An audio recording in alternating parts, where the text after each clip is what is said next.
Hola a todos y bienvenidos a un nuevo vídeo.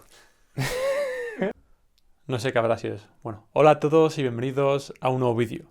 Si quieres saber si deberías combinar sopalmeto con dutasteride, o si quieres saber si deberías cambiar finasteride por dutasteride, tienes que ver este vídeo.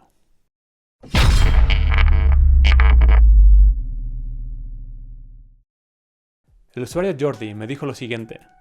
Buenas, ¿qué tal? Leyendo en los comentarios he visto que no aconsejas o no serviría de nada combinar dutasteride con sopalmeto, y quería preguntarte el por qué.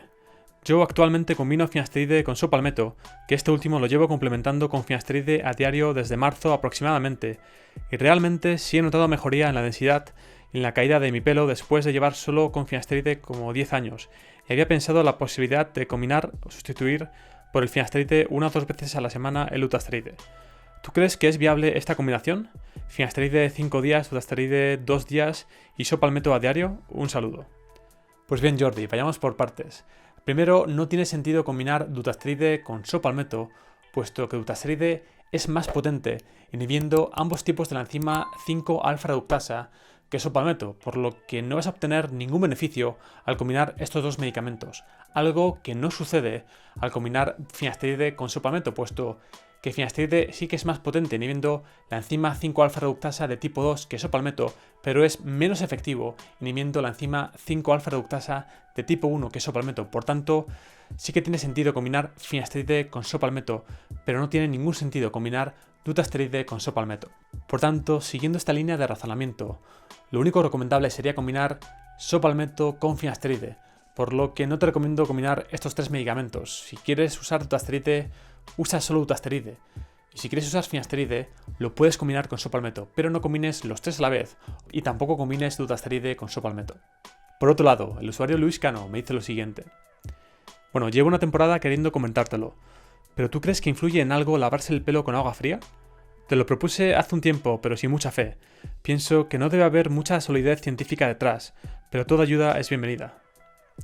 Pues bien, Luis, como te comento, la realidad es que existe poca evidencia de rigor, sobre todo, que analice este tema, pero no obstante, la evidencia que tenemos sugiere que lo mejor que podemos hacer es combinar lavados de agua fría con agua caliente. En mi último vídeo, donde analizo la eficacia de las diferentes dosis de dutasteride, he recibido varios comentarios de algunos de vosotros preguntándome que si merecería la pena cambiar finasteride por dutasteride. En concreto, Luis también me dijo lo siguiente. Lo único que me descoloca es que si no te sienta mal dutasteride, todo el mundo debería tomarlo antes que finasteride, ¿no? Al final, si no recuerdo mal, era tu caso, y ando un poco preocupado por la coronilla, que no remonta del todo, y a ver si me mejoraría. Grande, tío.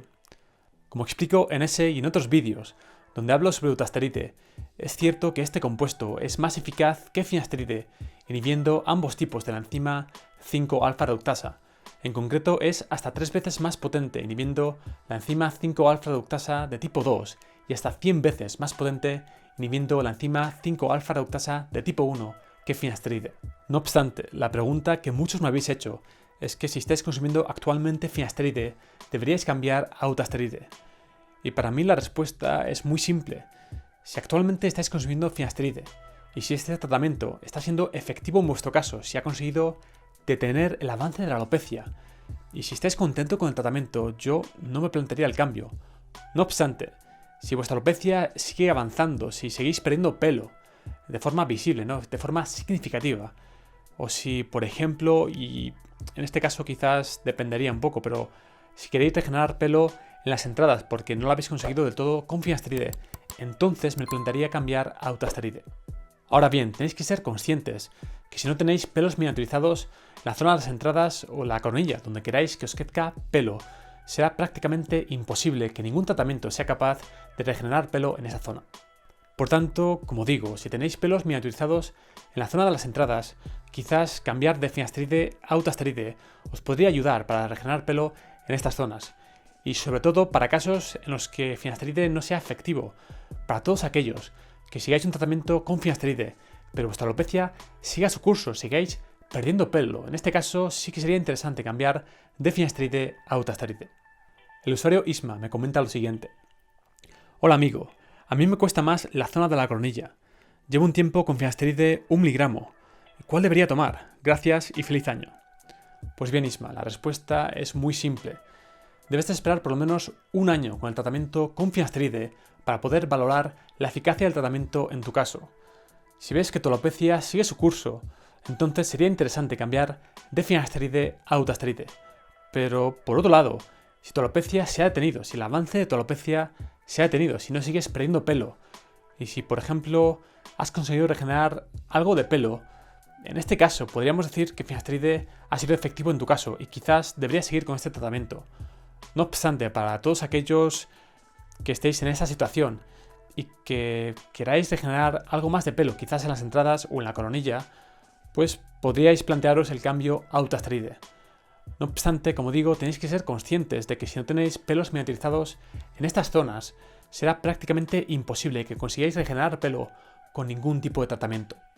Por otro lado, tenéis que saber que tanto finasteride como dutasteride han probado en diferentes ensayos clínicos aleatorios controlados ser capaces de regenerar pelo, tanto en las entradas como en la coronilla, y sobre todo son más eficaces en la zona de la coronilla.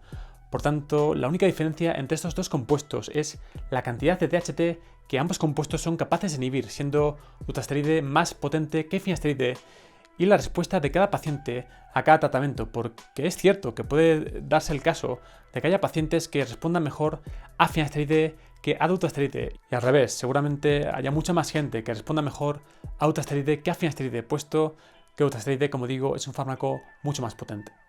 Tras haber leído y respondido a estos comentarios, creo que es importante que todos tengamos en cuenta que si bien los tratamientos contra la alopecia son eficaces y necesarios para todos aquellos que queremos que se detenga el avance de nuestra alopecia y queramos regenerar pelo en las zonas donde tenemos menos pelo, tenemos que tener en cuenta que los tratamientos tienen un límite de eficacia, es decir, y sobre todo, ¿no?, para la gente que no tenga pelos miniaturizados en las zonas de las entradas y la coronilla, o quizás la gente que le gustaría tener una línea completamente recta, es prácticamente imposible que los tratamientos lleguen a regenerar pelo de esta forma, ¿no?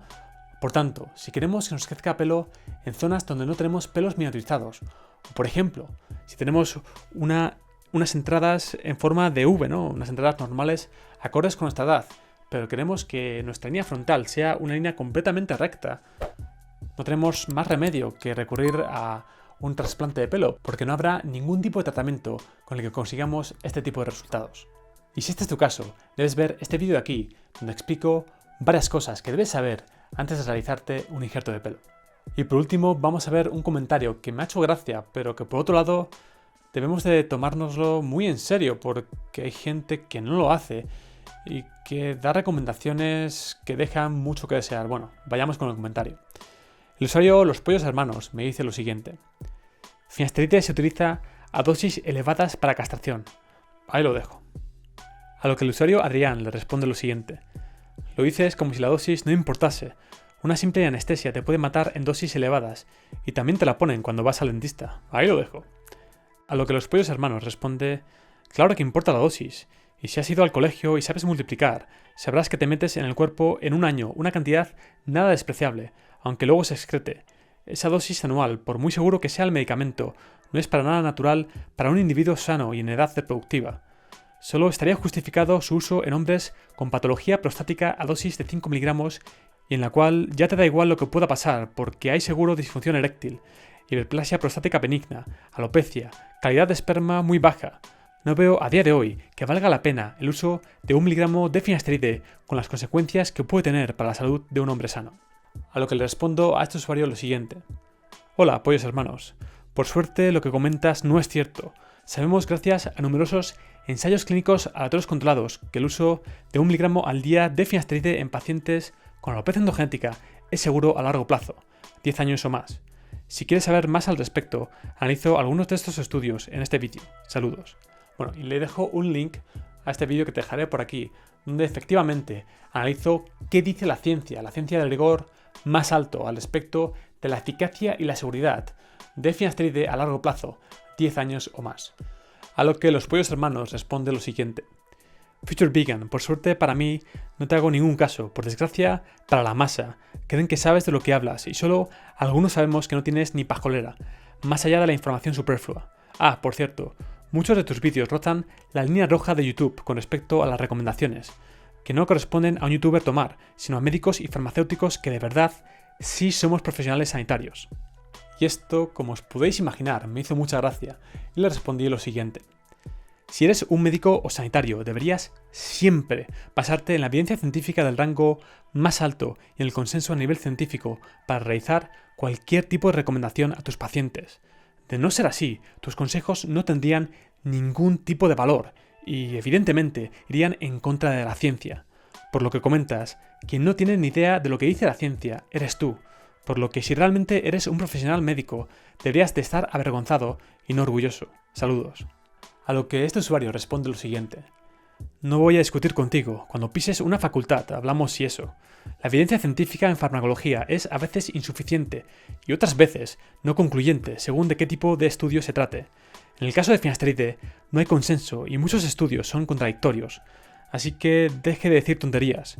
Y vuelvo a insistir, en un individuo sano, utilizar antiandrógenos por una causa estética va contra natura. El balance de beneficio y riesgo no vale la pena si de verdad quieres mantenerte saludable y varonil al 100%. Como veis, este usuario desconoce completamente cuál es la jerarquía de la evidencia científica, donde las opiniones de expertos, las anécdotas, los manuscritos y los informes de casos no tienen ningún tipo de valor al ser comparados con cualquier tipo de estudio, incluso con los estudios del rigor más bajo posible. Y por este motivo, cuando una persona utiliza sus estudios, su experiencia o su profesión para avalar algo de lo que dice, está realizando una falacia de apelación a la autoridad. Y por este motivo yo nunca digo que puesto que he estudiado esto o esto, lo que digo es cierto, porque esto sería simplemente una falacia.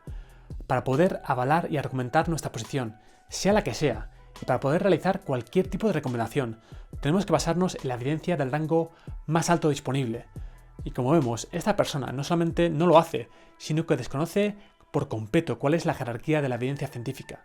Y esta persona dice ser un médico o profesional sanitario, por lo que tenemos que tener mucho cuidado y ser muy cautos a la hora de seguir recomendaciones de según qué persona, porque muchas veces hay gente como esta persona que se basa en su experiencia y su posición de autoridad para realizar sus recomendaciones y no se basa en la evidencia del rango más alto disponible porque, por ejemplo, en este caso, no soporta su posición.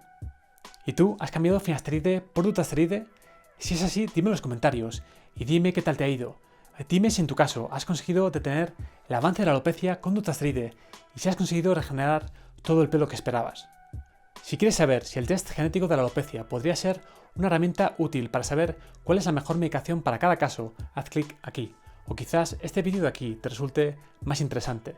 Para ver más vídeos como este, suscríbete al canal aquí.